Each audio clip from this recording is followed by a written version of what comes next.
Reach into the pockets of your mind and make some room for the truth. Our experts are on a mission to reveal the cold, hard facts about Southern Connecticut State University. You have but two paths to choose from, the one they want you to take, or you can follow us inside the vault. Hello and welcome to The Vault, your source for the best kept secrets of Southern Connecticut State University. I'm your host, Alexis Villa. After careful investigation and preparation, we have a vault full of Southern's hidden treasures. On today's episode, we'll show you some hidden parking spots on campus, let you in on where you can find exotic fish, and get to the bottom of the Bagel Wagon's mysterious name. Before that, we'll visit the school's planetarium. If you care for dimly lit rooms, SCSU has a fully functional planetarium located in Morrill Hall. Jason Karubia obtained a behind-closed-doors look at this out-of-this-world building, rarely visited by students. On October 9th, 1957, a group called the Moonwatch Station first spotted the Soviet satellite Sputnik on the rooftop of Engelman Hall. President Dr. Hilton C. Bewley proposed a major expansion to the small school, capitalizing on the space race sparked by the unidentified flying object. In 1961, Morrill Hall was opened, complete with a planetarium and an Astrodome observatory using a state-of-the-art 12-inch reflecting telescope. While the observatory is not functional today, the planetarium very much remains a teaching tool of Dr. James Fulmer, Associate Professor of Earth Science. He regularly uses the Spitz A3 projector during his astronomy lectures and conducts a planetarium show once a semester. And it helps explain things about how time is kept in astronomy and how we locate things in the sky with coordinates and use star maps. Mainly, though, it's to present the night sky and how it evolves. Dr. Fulmer and the Earth Science Department are hosting an event on December 5th where students will be able to examine lunar rocks provided by NASA and experience a planetarium show. Students sometimes find that parking on campus can be a hassle. We're going to let you in on some parking secrets. For your average Joe, parking is available in Wintergreen, Fitch Street, and West Campus. But when you're in a pinch for time and running late for class, Talia Feliciano found hidden spots where you can find parking. The closest spot is in the back of the Adante Student Center. Though parking time limits are posted, an anonymous source has confirmed that the SCSU police almost never issue tickets.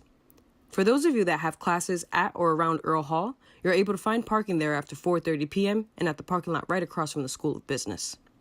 On Farnham Avenue, there is a very small lot behind Connecticut Hall that isn't too far of a walk to class. Located behind and across from Bunnell Hall are parking lots that they don't want you to know about. Schwartz Hall has spots, but only if you're willing to compete with residents. But remember, please, park at your own risk. The Science Building contains a great variety of aquatic life from Long Island Sound. Sadly, it is neglected by students who are unaware of its location. Buddy Gamoff takes a look into the caretaking of these fish. Located at the Academic Science Building, Southern has its very own aquarium. On the first floor, the Worth Center tanks hold a variety of fish from Long Island Sound. The tanks are specially designed to replicate the conditions normally found in their natural habitats. Upon visiting the tanks, I encountered a couple of fish I never thought I would ever see in person. While I may not be a marine biologist, the fish seem content with their home. This aquarium is helpful in those studying marine biology or those just wanting to look at fish. In addition, it puts a hands-on experience for those practicing aquarium maintenance. It's nice to know that aquariums like these in our university is quite a sight. The aquarium is located by the front entrance of the building. Anyone can come and see for themselves. Come and visit today. If you're interested in seeing fish without going to the shore, this is the place for you. It's an easy walk to the Science Building. Now it's time for our weekly investigation. The Bagel Wagon is Southern's go-to for a midday snack or the cup of coffee you desperately need after your 2 p.m. class. For years, it's been a place students can count on and to feel at home. However, Vault investigators are curious as to why the name isn't posted anywhere on campus. Haley Copes has the story. The Bagel Wagon is a nest for all of us fellow owls. But what if I told you it's not what it's all cracked up to be? Students are unaware as to why it is called the Bagel Wagon and are demanding answers. I'm here to get the inside scoop. When I came to campus, that's what everyone called it. It's what it's on like the little maps. Yeah, I always thought it was just a store. I don't know that it's called a Bagel Wagon, but I do want to find out why. What do you call this establishment right here? This is the Bagel Wagon. How do you know that it's called the Bagel Wagon?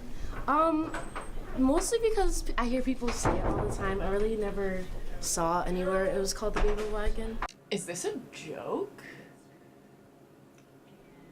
I never heard it called that before in my entire life. I've been here for a little over a year. Yeah, I don't know why they call it the Bagel Wagon. Come to think of it, I don't think we should be talking about this. They're listening. Have you ever seen a wagon inside of this establishment? No, not at all actually. No. Not. Okay, that's all I need from you guys. Thank you. Thank you. Two people approached me off camera and offered two explanations as to why the Bagel Wagon exists. The first suggested that the Bagel Wagon is just a figment of our imaginations. The second said that it stemmed from a cart that once sold bagels and coffee at one point in time. I find this very hard to believe. However, I know my search for the truth isn't over. Back to you, Alexis. We did some further investigating and reached out to current employees. Unfortunately, they all declined to comment. According to the experts back at the Vault HQ, our sources have confirmed they're all robots. If you have any further information on this ongoing investigation, please reach out to us at the vault at southernct.edu.gov/39264.html@yahoo.com. The Vault HQ has uncovered several courses that are beyond your average prerequisite. We did some digging, and these are classes you don't want to miss. For those who are looking to fulfill an art credit, a jewelry making class is offered every semester. A wine tasting class takes place over the summer for students who are 21 and over. A class that hits close to home for those of us here at the Vault is a conspiracy theory class, which Vault investigators are still obtaining information about at this time. Keep an eye out for it. Sources say it's hard to find, but worth the wait. Up next, we sit down with Vice President of the SDSU LARP Club, Justine Conley, to get an inside scoop to the enigma of LARPing.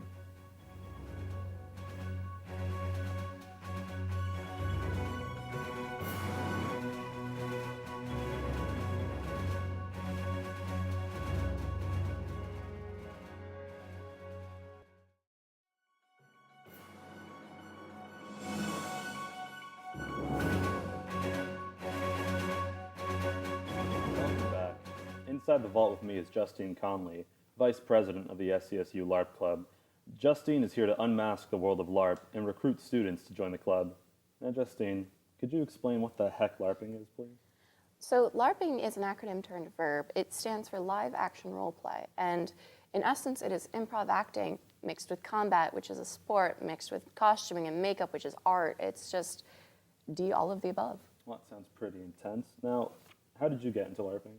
I found LARPing through Southern Connecticut State University's LARP Club, actually. I started here last semester and found these guys on Alconnect, and I showed up for one meeting, and I just fell in love. The community is so open and inviting. The people there are fantastically creative and crazy overall. They're just quirky as heck, and it's great. How long have you been? Since I joined LARP Club, so that is about 2 semesters. 2 semesters. What are some of the basic rules of LARPing? Don't hit the person too hard with your combat safe buffer. It will hurt if you hit too hard. Besides that, respect each other. That's the most important rule. Respect everyone's pronouns. Everyone's super inclusive group, so we respect pronouns, sexualities, races, all that. Respect, respect, respect. It sounds like a pretty inclusive place. Oh, yeah. Oh, yeah. So the character right now, are you assigned a character? Do you make one up yourself? Oh, I definitely create my characters. Okay. Everyone creates their characters. It's an important aspect of LARP, actually, is designing the person you want to be for your game. I am currently Jira Carr. She is a research scientist in a post-apocalyptic superhuman world. She is basically Bill Nye, but spooky. So are there different genres of LARP? Oh, yeah. There's, as mentioned, the post-apoc. There is fantasy, which is very, very common, such as Lord of the Rings. There is sci-fi, there's anything that's ever been a book genre can be a LARP genre, essentially. And do you have other characters? Do you have favorite characters that you've roleplayed Oh, as? I can't choose between my babies. Well. So LARP to me has been a lot of different things. It's mostly been a way to connect with people with common interests. It's also, for some reason, it's a little bit of weight loss because you're running around so much. Good cardio. It's good cardio. You're running around, you're swinging things with your full force, always at 90-degree angles though, no stabbing. That's very important. Yeah, it's a lot of different things rolled into one. Do you have any best memories, any favorite memories of your experience in the LARP Club? The very first day I was there was a really great story told about a LARP that had existed years ago. And the story kind of follows where one of the game runners threw in like a silly little character. I believe the character was part penguin. And suddenly the whole story of a major part of the LARP plot ended up being about this penguin, to the point where there were real estate sharks, but the sharks were actually sharks. It was just a silly little story, and it's what really intrigued me on my first day there. It sounds like it can get pretty complicated, really fleshed out. Oh gosh, yeah. The little details, they end up mattering so much. And you mentioned that you've made a lot of friends through LARP. Do you think it's a good place that you could meet other people? Yes, most certainly. I've connected with a whole group of people I will probably treasure for the rest of my life. Now, so you're the vice president of the LARP Club. Could you explain to us what your role is? I help with a lot of public relations stuff. I do a lot of the online work. I help design the semesterly calendar. And basically I assist the president. If the president were to be absent from a mandatory meeting, I would be the acting president. Stuff like that. Okay. This past weekend, a group of Southern students participated in a LARP event in Orange, Connecticut. Let's take a look at one of the battles.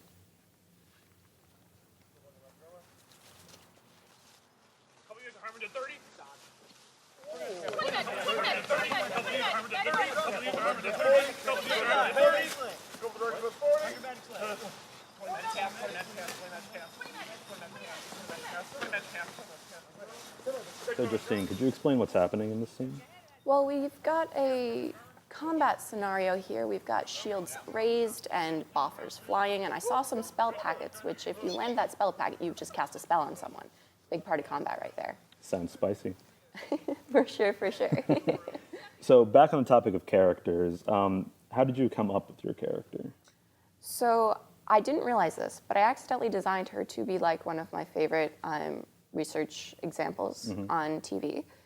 I don't know if you've ever seen the show NCIS, but there is a goth researcher who is very high energy and very good at what she does. And that is how I came up with the idea for Jarrett Carr. And when you go to a LARP event, how do you get into character? What do you think is the best way to do that? I listen to music that I think represents the character, actually. While you're putting on the makeup, while you're getting in costume, you're just feeling it. You're just thinking very hard. What would my character think? What would my character say? Stuff like that. Do you have any LARP music recommendations? For my character in particular, it's often Rob Zombie's Dragula, I would say so. Well, Justine, thanks for taking your time today to come and be on our show. Thank you so much for having me. It was a pleasure. If you're interested in joining the LARP Club, email Justine at conley3@southernconnecticut.edu or visit them Thursday nights at 7:30 p.m., room 301 in the Adante Student Center. Thank you for joining us here in the Vault, your inside source for Southern's best-kept secrets. And thank you, Justine, for revealing the world of LARP to us. Tune in next week, where we expose what really goes into the food at Con Hall.